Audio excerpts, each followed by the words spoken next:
Sementara itu di Lampung, bandar dan kurir sabu ditangkap Satres Narkoba Polres Tanggamus. Saat digeledah, pelaku membuang barang bukti sabu ke halaman rumah. Namun aksinya diketahui petugas yang menemukan plastik klip berisi sabu seberat 4 gram.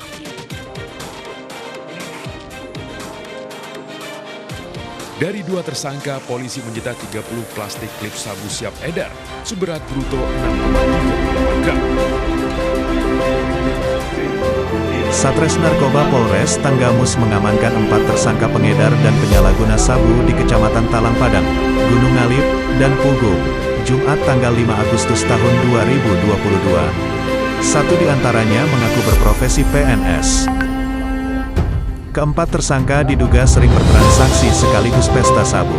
Penangkapan disertai penggeledahan tersangka menemukan barang bukti pengisap sabu, 7 klip plastik bekas pakai, handphone dan rokok di rumah NRAS juga kedapatan memiliki 5 klip plastik berisi sabu 0,81 gram, klip plastik sisa pakai, dompet, dan handphone. Penggeledahan DS maupun EJ menemukan perangkat pengisap sabu dan handphone terduga untuk transaksi narkoba.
Assalamualaikum warahmatullahi wabarakatuh. Waalaikumsalam warahmatullahi wabarakatuh. Selamat berjumpa kembali dengan Reksi Reformasi Birokrasi menurut Pemkab Tanggamus.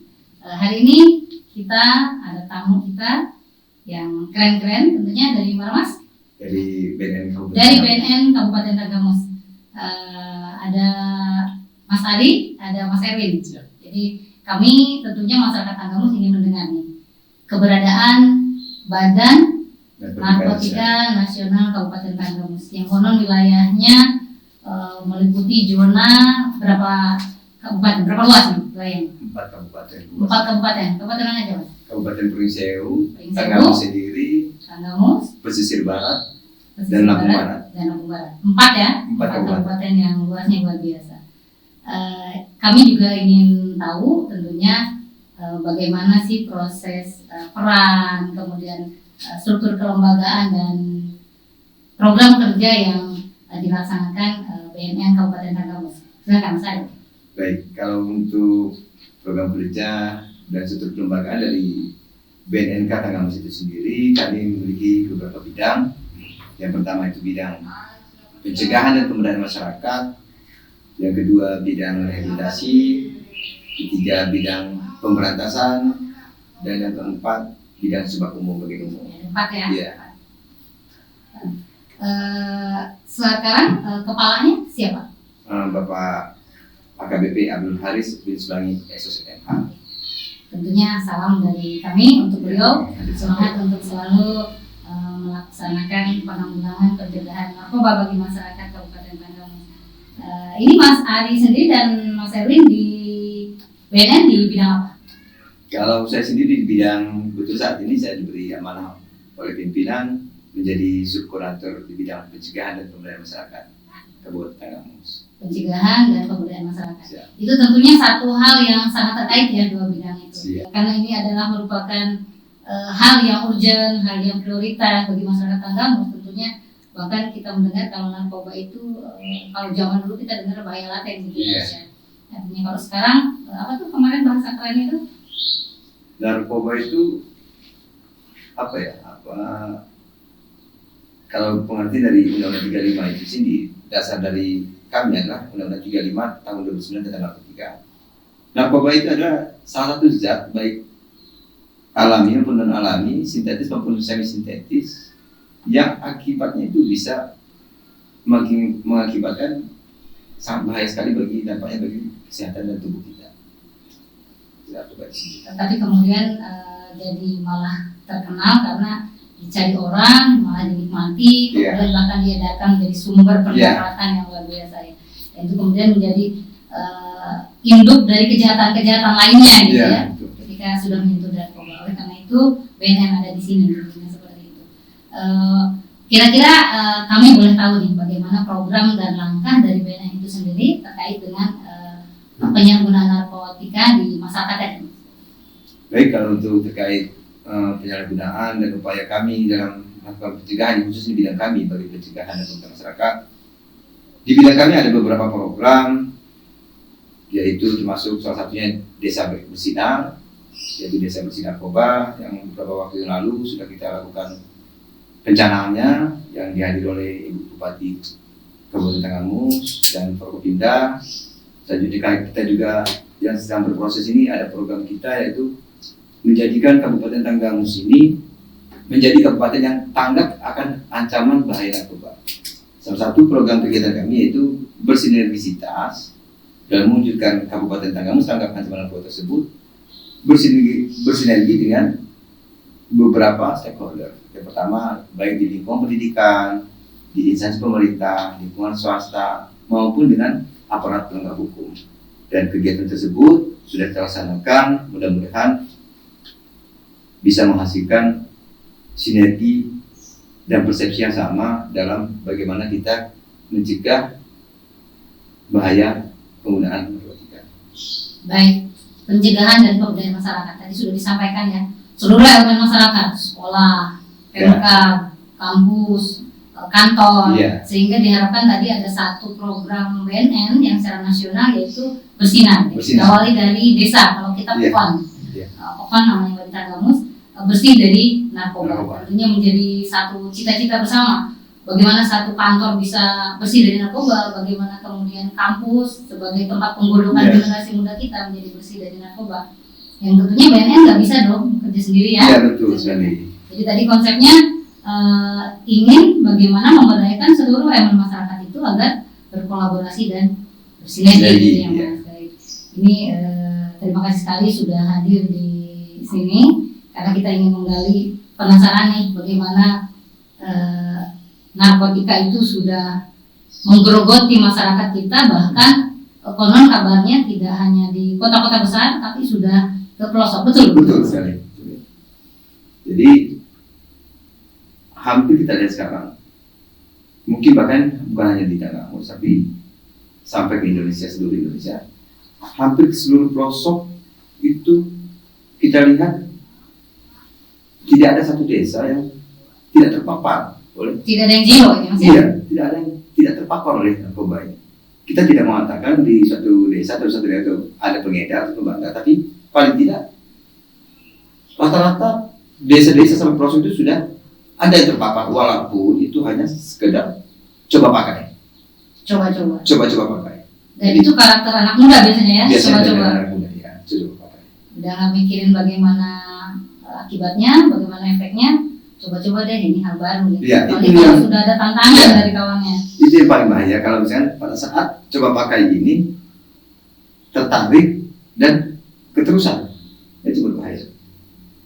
Bagaimana sih sejauh apa narkotika itu kemudian bisa keterusan tadi tuh Mas bisa menjadi apa namanya kecanduan ya? Iya, kecanduan. Seperti apa pengaruhnya? Iya, jadi di kandungan narkotika itu, narkoba itu ada kandungan yang mendorong, yang mengakibatkan ada rasa ingin terus-menerus untuk menggunakan narkoba tersebut. Jadi ada kandungannya untuk terus menggunakan bahkan konon dosisnya bertambah begitu ya? Iya. Ini mungkin kita sedikit menyentuh jenis narkoba, boleh disampaikan? Ya mungkin berdasarkan Undang-Undang 35 tahun 2009 tentang narkotika dibagi menjadi 3 golongan. Yang pertama golongan 1, golongan 2, dan golongan 3. Mungkin yang kita lebih fokus ke golongan 1 karena itu memang yang sangat luar biasa sekali dampak bahayanya bagi. Jadi dia semakin kecil golongannya semakin tingkat bahayanya semakin tinggi. Iya betul. Kayak eselon dulu ya. Eselon 1, eselon 2, eselon 3. Semakin kecil kan eselon semakin tinggi dan Iya. tunjangan lebih besar. Jadi begitu. Jadi ada golongan-golongan tingkat bahaya dari narkoba itu. Sebenarnya semua narkoba itu berbahaya, tapi berdasarkan Undang-Undang 35 itu dibagi menjadi 3 golongan. Golongan 1, golongan 2, golongan 3. Kita coba lebih fokus ke golongan 1 tadi karena itu yang sangat berbahaya sekali. Salah satu jenis dari narkotika atau narkoba golongan 1 tersebut yaitu yang paling mudah didapatkan di lingkungan masyarakat, yaitu salah satunya adalah sabu, jenis sabu. Yang kedua ekstasi ataupun disebut katanya inek. Yang ketiga itu ganja. Itu yang paling mudah ditemui di masyarakat.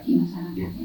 Artinya itu juga kalangannya mungkin sudah tidak bisa disegmentasi lagi Mas ya. Iya. Artinya meskipun dia sudah ada kelas-kelas kesulitan, kelas-kelas besarnya dampak, tapi juga karena sekarang sudah menyeluruh paparannya ke seluruh elemen, artinya sudah tidak ada segmentasi usia. Iya, betul. Sudah hampir semua mungkin yang sudah pernah mengenal narkotika, Iya. kayaknya udah kenal Iya. semua-semuanya. Bisa ada yang berawal dari ganja, atau mungkin bahkan sudah langsung ke kelas 1 tadi, golongan 1. Jadi kalau kita melihat penggunaan narkotika khusus di golongan 1 itu biasanya kalau zaman dahulu itu hanya kalangan tertentu yang menggunakan. Orang yang berduit juga lah ya. Ya bahasanya karena Karena harganya mahal. harganya mahal. Sekarang ini bukan hanya orang berduit saja, bahkan tidak sedikit saudara-saudara kita yang ekonominya menengah ke bawah itu sudah terpapar juga. Bahkan kemarin kita sempat dengan informasi juga dari Bapak dari Kejaksaan mengatakan mereka yang mengurus berkas perkara ada juga dari saudara-saudara kita yang berprofesi sebagai nelayan itu ternyata terpapar juga. Lumayan ya. Jadi kita sedih dan miris mendengar ini. Nelayan kita, sedangkan Tanggamus ini adalah wilayah yang punya hamparan laut demikian luas. Tentunya risiko tadi sangat besar ya. Iya, dan itu menjadi tugas kita bersama. Itu efeknya apa sih nelayan kok pakai gitu Mas? Ada beberapa alasan klasik biasanya yang disampaikan oleh saudara kita yang terpapar.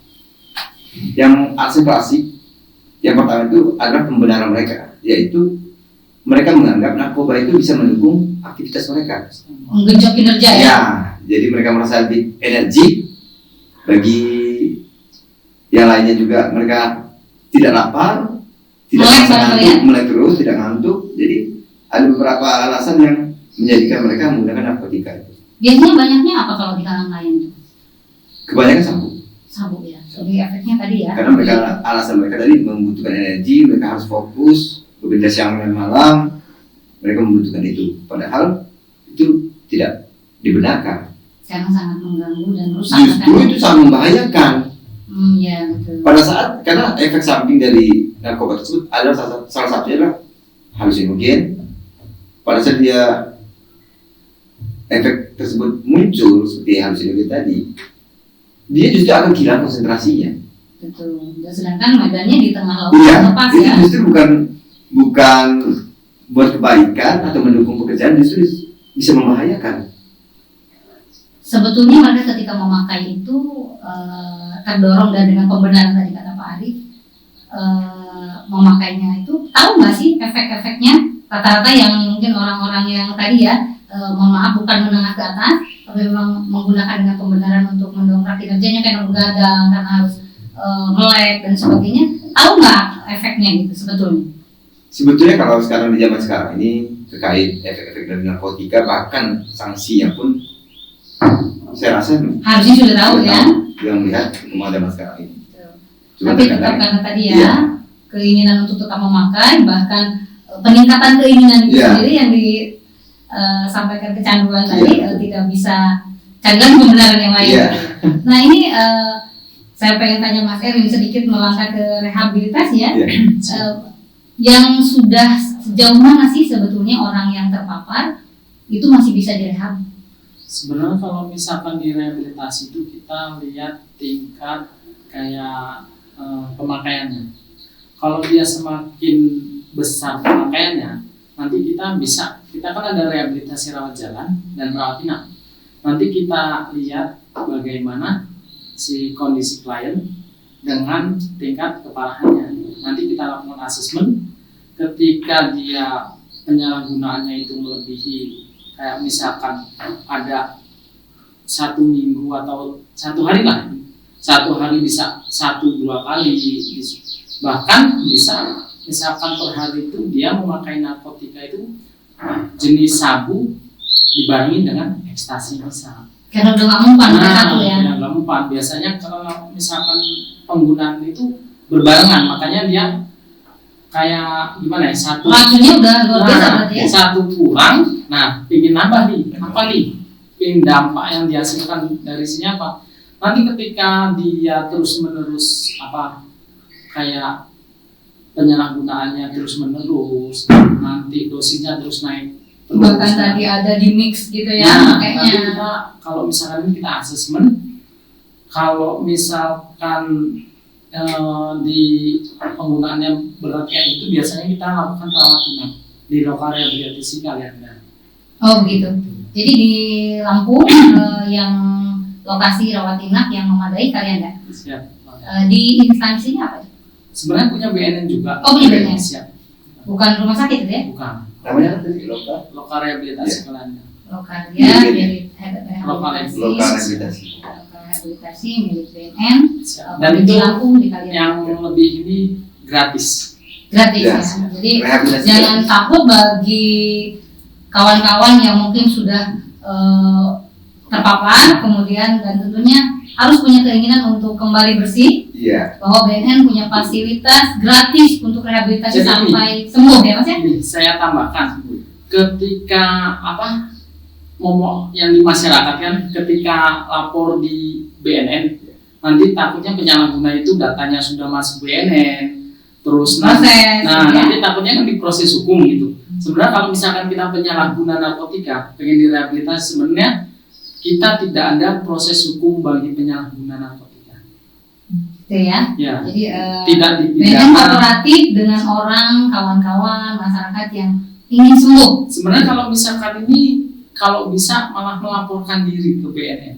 Artinya itu bukti diri bahwa keinginan sembuh dari diri sendiri. dari diri Kooperatif sendiri. tentunya ya. Jangan takut Jangan takut. dipidana ya. Dan tahun dipidana karena kita tidak dipidana dan tidak dipungut biaya. Identitas juga dirahasiakan. Identitas kita rahasiakan. Oh iya. Jadi ada 3 jaminan sobat masyarakat kamu. Ini informasi yang sangat penting dari BNN bahwa bagi masyarakat, kawan-kawan, keluarga yang terpapar kemudian berkeinginan untuk sembuh, bahwa ada 3 jaminan. Yang pertama data dirahasiakan, yang kemudian yang kedua tidak dipidana. proses dipidana, kemudian yang ketiga rehabilitasi sampai sembuh gratis. Gratis. Rehabilitasinya. Jadi itu informasi yang sangat penting sekali karena kadang-kadang masyarakat mendapatkan info yang tidak valid dari berbagai sumber yang tidak bisa dipertanggungjawabkan dan akhirnya mereka tidak berani, tidak maju, takut. Kemudian bukannya malah ke arah perbaikan, tapi kemudian malah lebih terperosok kepada hal-hal yang lebih buruk lagi. Iya. Karena memang bahaya narkotika ini tadi kata Mas Ari sudah betul bahwa kalau zaman sekarang nggak mungkin deh orang nggak tahu ya. Artinya efeknya bahwa dia bisa menjadi induk daripada kejahatan lain. Awalnya dia memakai, dia jadi kemudian berjualan lagi juga, kemudian bisa mencuri, kemudian bisa melakukan hal-hal kejahatan yang lain. Betul. Kalau misalkan nanti gini, saya tambahin nanti kalau misalkan ada yang butuh, semisal ada yang bertanya tentang rehabilitasi atau BNN sendiri, nanti kita cantumin call center kita. Oh ya, baik. Nah, Nanti kita munculkan di call center. Call Oke. center kita. Jadi jangan takut. Bisa dikatakan? Call center kita punya call center. Jadi kami harap masyarakat jangan takut dan jangan ragu. Identitas itu sangat kami rahasiakan. Betul. Itu jaminannya ya, Itu Mas? jaminannya. ini ya. Jadi, 0811 juga 729 729 3500. Ya. Jadi ini informasi penting bagi seluruh masyarakat Tanggamus bahwa BNN punya call center yang senantiasa siap dihubungi, Ya. bahkan tidak hanya untuk melapor dan menyembuhkan diri sendiri, tapi juga berkonsultasi. Siap konsultasi. Berkonsultasi, bertanya gratis ya Mas ya? Gratis. Ya Mas ya. Gratis. 0811 729 3500. Ini WA ya? WA juga. WA juga. Jadi biasanya kan mungkin kawan-kawan yang terpapar malu untuk berbicara langsung, tapi lebih nyaman dengan WA. Nanti akan tetap dibalas dengan jawaban-jawaban yang diharapkan. Jadi ini informasi yang sangat penting sekali untuk masyarakat Tanggamus. Dengan hadirnya BNN Kabupaten Tanggamus hadir di podcast Reksi Reformasi Birokrasi bagi sahabat Reksi. Tolong untuk terus menyimak sampai akhir bagaimana BNNK mempunyai informasi-informasi yang terkini terkait penanggulangan narkotika di Kabupaten Tanggamus khususnya, tapi juga di 4 zona kabupaten yang memang berada di wilayah kerja. Dan seperti itu. Mungkin ada satu hal yang ingin kami ketahui juga, regulasi hukum yang dipakai di BNN itu seperti apa sih dalam penanganan masyarakat di dalam penyalahgunaan narkotika ini? Mungkin bekerja sama dengan siapa saja, tadi selain dengan elemen-elemen masyarakat di dalam pelaksanaan 3 bidang ini, kemudian apakah memang ada regulasi khusus atau memang ada juga menggunakan regulasi dari instansi mitra dan sebagainya, barangkali mungkin. Iya. Jadi terkait regulasi yang pertama jelas regulasi yang menjadi dasar BNN adalah Undang-Undang 35 tahun 2009 tentang narkotika yang pertama. Dan alhamdulillah untuk di pemerintah daerah Kabupaten Tanggamus sendiri kita sudah punya perda, peraturan daerah tentang pencegahan dan penyalahgunaan narkotika ini tahun 2017, termasuk dengan peraturan bupati juga di tahun tentang perihal juknis pelaksanaan pencegahan dan pemberantasan dan penanggulangan narkotika. Itu sudah ada, alhamdulillah sangat mendukung sekali dari pemerintah Kabupaten Tanggamus dalam program visi misinya BNN yaitu P4GN. Alhamdulillah. Terkait regulasi yang lainnya, kami harapkan berdasarkan regulasi yang saya sebutkan tersebut, kami harapkan semua elemen masyarakat maupun instansi pemerintah, lingkungan pendidikan bisa membuat regulasi tersendiri di lingkungannya masing-masing. Minimal paling tidak ada regulasi yang berbentuk surat edaran, paling tidak seperti itu. Minimal surat Minimal edaran. surat edaran. Yang sudah bisa menjadi dasar, pengambilan tindakan juga bisa menjadi regulasi untuk di lingkungan masing-masing. Jadi dengan dasar-dasar regulasi tersebut menyesuaikan. Gitu. Iya betul. Misalnya begini, kita kan punya beberapa aparat yang bertingkat, mungkin kepala pokon kalau kita ya, kepala desa, lurah dan sebagainya. Mereka punya aturan tersendiri juga di dalam pemberlakuan P4GN tersebut. Iya, betul. Mungkin juga di Pemkab Tanggamus punya aturan.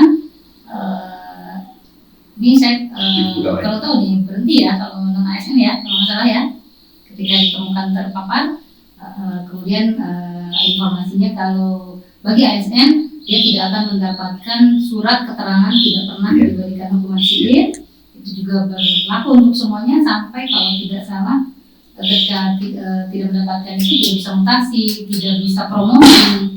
Tidak bisa menduduki jabatan. Betul, tidak bisa menduduki jabatan, bahkan tidak bisa ikut seleksi terbuka ketika jabatan tinggi pratama, eselon 2 tertinggi kalau di perangkat daerah. Artinya itu sudah satu regulasi yang kondusif, mendukung daripada kinerja P4GN, karena tentunya semua berkeinginan bahwa dari masyarakat juga bersih. Tentunya apalagi pelayan masyarakat gitu ya, di negara dia ada di depan, dari depan harus menjadi contoh, paling tidak lagi dalam tingkat pimpinan. Nah, terkait dengan pelaksanaan teknis yang langsung di lapangan, tes urin, itu ada target reguler atau sasaran target tes urin itu seperti apa sih? Baik, saya coba jawab pelaksanaan tes urin itu. Pertama, untuk pelaksanaan tes urin itu kita semua menyasar seluruh lapisan elemen masyarakat. baik lingkungan pendidikan, swasta, masyarakat umum, di kampus-kampus, di sekolah, di swasta, itu kan menyasar seperti itu. Nah, terkait kendala kami adalah bagaimana pengadaan sudah tidak mungkin kami bisa mengcover seluruh elemen masyarakat tersebut. Jadi itu perlu praserta dari stakeholder maupun instansi maupun swasta, perusahaan swasta, untuk mereka bisa memfasilitasi kami untuk melaksanakan tes urin seperti mereka yang menyiapkan alat tes urinnya. Nanti kami dari BNN yang melaksanakannya. Selanjutnya terkait hasil pelaksanaan akan kami laksanakan dengan sesuai dengan SOP yang ada di BNN. Terkait hasil dari pelaksanaan tes urin tersebut ditemukan atau tidak ditemukannya terindikasi penyalahgunaan narkotika, itu akan kami kembalikan kepada kebijakan masing-masing lembaga maupun instansi. Idealnya satu lingkungan atau seseorang itu tes urin itu berapa lama sekali? Kita kan sebetulnya mungkin di lingkungan ASN itu ada ya. Yeah. Ketika pemberkasan kepala pohon, Yeah. ketika pemberkasan shelter, ketika pemberkasan mungkin mutasi dan sebagainya itu memang ada dipersyaratkan. Yeah. Tapi kan mungkin orang 2 tahun sekali atau hanya berkepentingan saja. Idealnya di dalam SOP-nya itu seseorang mungkin bisa di lingkungan atau seseorang bisa dikatakan clear itu periodenya kayak bunga cacing nih, kan ada nih 6 bulan sekali nih. Nah, ada nggak seperti itu sebetulnya untuk tes urin? Kalau terkait untuk mengindikasikan seseorang itu bersih atau tidaknya dengan menggunakan alat deteksi dini tadi seperti tes urin, itu kalau ada di kita di BNN itu selain tes urin itu bisa menggunakan uji lab rambut. Jadi kalau uji lab rambut itu mungkin masa kandungan zat dalam tubuh lebih lama, lebih bisa deteksi walaupun bisa bertahun-tahun. Oh begitu. Iya. Tapi kalau untuk di tes urin karena seringnya kita menggunakan urin terbuang, jadi mungkin yang terkandung di dalam tubuh itu mungkin tidak terlalu lama lagi. Akan hilang berapa lama itu? Berapa jam kalau di urin? Kita tidak 24 jam hilang nggak? Enggak ya? Jadi kita gini, kita kalau misalkan itu kan masalah sensitif nih. Kalau misalkan kita omongin itu Sampaikan. ke publik, sampaikan ke publik kayak Begitu ya. ini nanti bisa. Tapi kita udah bisa operasi nggak sih? Oke baik. Yeah. Jadi tadi yang jelas tes rambut ya. Yeah. Tes rambut Yeah. dia bertahan lama dan seseorang itu bisa ketahuan sudah lama pakai dan Yeah. sebagainya itu lebih parah. bisa dideteksi. Ini kita punya beberapa menit lagi. Satu yang kami tahu, apa sih harapan daripada BNN dalam penyelenggaraan tugasnya dalam P4GN ini, baik terhadap masyarakat maupun terhadap semua segmen yang bisa mendukung dengan pelaksanaan P4GN ini. Baik, mungkin saya coba akan sampaikan harapan kami dari BNN.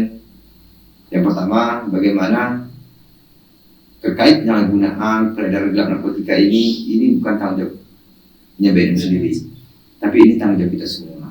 Jadi baik instansi di lingkungan pemerintahan, di lingkungan pendidikan, di lingkungan swasta, di lingkungan masyarakat, itu mari kita berkolaborasi bersama-sama, berupaya apa kira-kira yang harus kita lakukan, apa yang harus kita laksanakan untuk minimalisir penyalahgunaan narkotika yang minimal di lingkungan kita masing-masing. Itu. Yang kedua, langkah-langkah tersebut akan berdampak mempersempitnya peredaran gelap narkotika. Jadi kalau misalnya kita sudah melakukan langkah-langkah seperti sosialisasi, edukasi ke masyarakat, itu bisa paling tidak menekan jumlah penyalahgunaan narkotika di lingkungan kita, sekaligus bisa mempersempit peredaran gelap narkotika tersebut. Karena ada istilah di kami, ada istilah supply and demand. Apa itu? Jadi ada terkadang pertanyaan, kok ini penegak hukum sering menangkap, bagi BNN, Polri sering menangkap, sering memberantas narkotika, tapi kok nggak habis-habis? Pertanyaannya, kami makanya fokus di BNN, fokus bagaimana pencegahan itu sendiri. Karena selama masih ada permintaan, selama masih tingginya permintaan tentang penggunaan narkotika ini, maka distribusi narkoba tersebut terus masuk ke Indonesia. Nah, inilah yang menjadi tugas kita bersama, bagaimana kita memperkokoh ketahanan lingkungan kita, masyarakat, keluarga, untuk kita bagaimana menolak barang tersebut. Dengan asumsinya, kalau kita semua sudah berani menolak barang tersebut walaupun masuk ke Indonesia, ke negara kita, itu tidak akan laku. Karena kita sudah mampu menolak. Oke, meskipun ditawarkan dengan iming-iming. Iya. Ada slogannya nggak tuh Mas? Jadi berani tolak, berani rehab, berani lapor. Berani tolak, berani rehab, berani lapor. Iya, Luar biasa iya. ya. War on drugs. Ya. Iya, war on drugs. Baik, terima kasih sekali kepada Mas Adi, kepada Mas Erwin dari BNN Kabupaten Tanggamus sudah hadir di Leksi Reformasi Birokrasi Masyarakat Tanggamus Mendingan. Informasi yang sangat penting bagi penanggulangan, penyalahgunaan dan pemberantasan narkotika dan prekursor narkotika. Nanti kita bahas di pertemuan ke depan tentang prekursor narkotika. Karena masyarakat Tanggamus pasti penasaran nih, apa biasanya di MP4GN ada pengen di belakangnya. Ada prekursor narkotika, kita tidak bahas di pertemuan kali ini dengan keterbatasan waktu. Terima kasih sekali kepada Mas Ali, Mas Erwin. Salam kepada Komandan Haris. Selamat bekerja di Tanggamus. Mudah-mudahan kita bisa menjadi Tanggamus tanggap ancaman narkoba. Jadi tadi berani menolak, berani rehab, dan berani lapor. Jadi itu yang perlu kita tanamkan di masyarakat Tanggamus. Jalan lagi ke Bukit Asem, berbagi pilus beli di Alpa. Itu kebiasaan kemudian bersama BNN menuju Tanggamus tanggap anti narkoba. Baik, saya Nuriani. Assalamualaikum warahmatullahi wabarakatuh. Waalaikumsalam.